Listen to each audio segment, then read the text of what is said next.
धन्यवाद। राम मंदिर को लेकर सब प्रतिक्रिया होता है, कहाँ पर बना है? अयोध्या में बना है जो राम अयोध्या वाले अपना काम कर रहे हैं ना। आप अपने प्रदेश के बारे में देखिए ना, क्या दिक्कत हो। भाजपा तो बहुत सारे ऑलरेडी इतने सारे भाजपा इसी को मुद्दा बना के चुनाव लड़ रही है। क्या कह रहा हूँ, अब आप लोग इसको मुद्दा बना रहे हैं ना, आप पे कोई सवाल ही नहीं है। आप मुझसे पूछते कि रोजगार यहाँ कैसे मिलेगा, तो मैं बताता, आप ही तो मंदिरों में खोए हुए, मंदिरों से बाहर निकलिए। सम्मानित मीडिया बंधु, मोबाइल प्लीज थोड़ा बंद करो। आज जोधपुर में चुनावी सभा के कार्यक्रम में मुझे आना हुआ है। राजस्थान में हम लोग विधानसभा चुनाव हमारे साथियों के साथ बड़ी मजबूती से लड़े थे। हमें विश्वास था कि यहाँ की जनता का आशीर्वाद हमें मिलेगा। वोट के रूप में वो हमें मिला भी।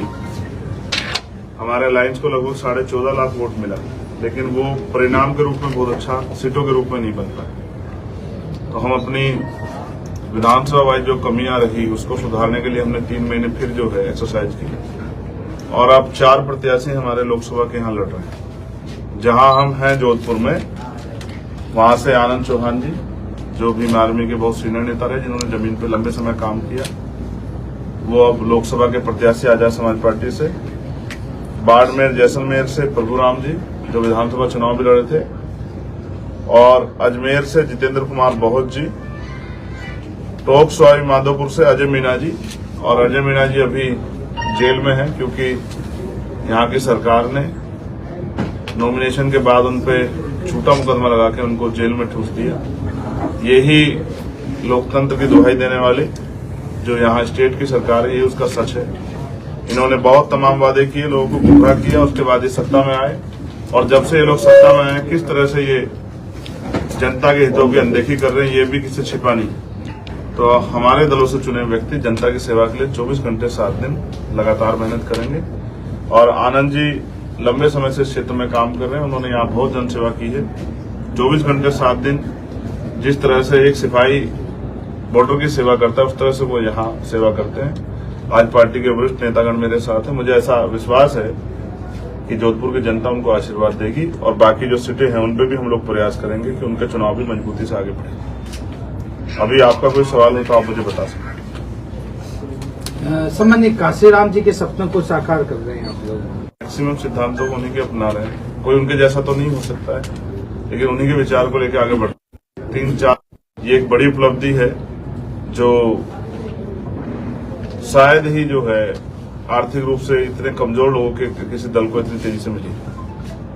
कई सीटों पर अगर हमारे दूसरी पार्टियां हमारे वोट ना काटती, जो बहुजन समाज की पार्टियां हैं, तो हम राजस्थान में 3 से 4 विधायक हमारे होते। क्या मुद्दे रहेंगे इस बार के?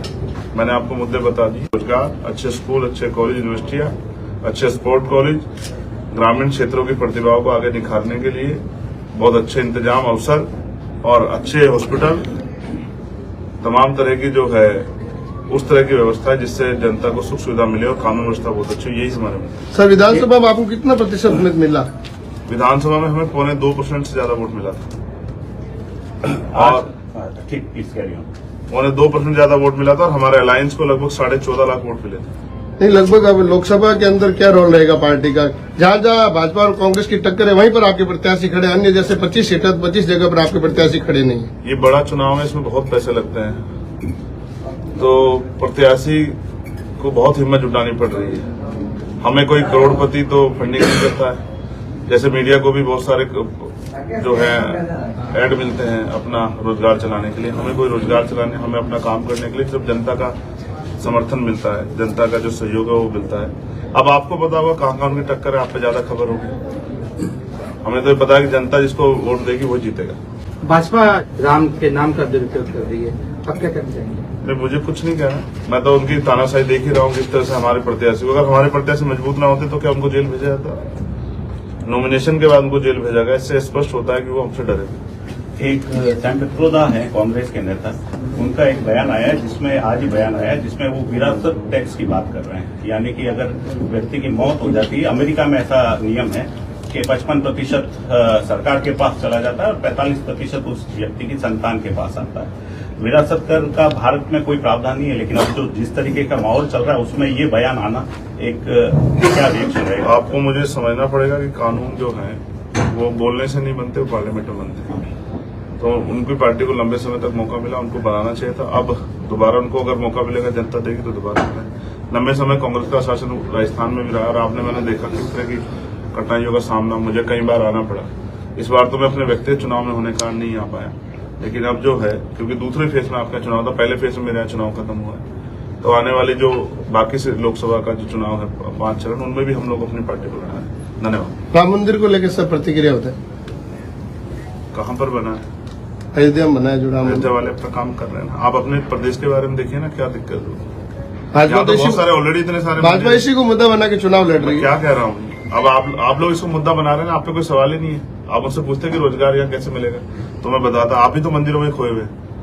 मंदिरों से बाहर निकलिए, नौजवान सुसाइड कर रहा है, इस क्षेत्र में पानी की बहुत बड़ी समस्या है, किसानों को उसकी फसल के दाम नहीं मिल रहे हैं, वो सब मीडिया की तरफ देख रहे हैं कि मीडिया की आवाज उठाए। धन्यवाद।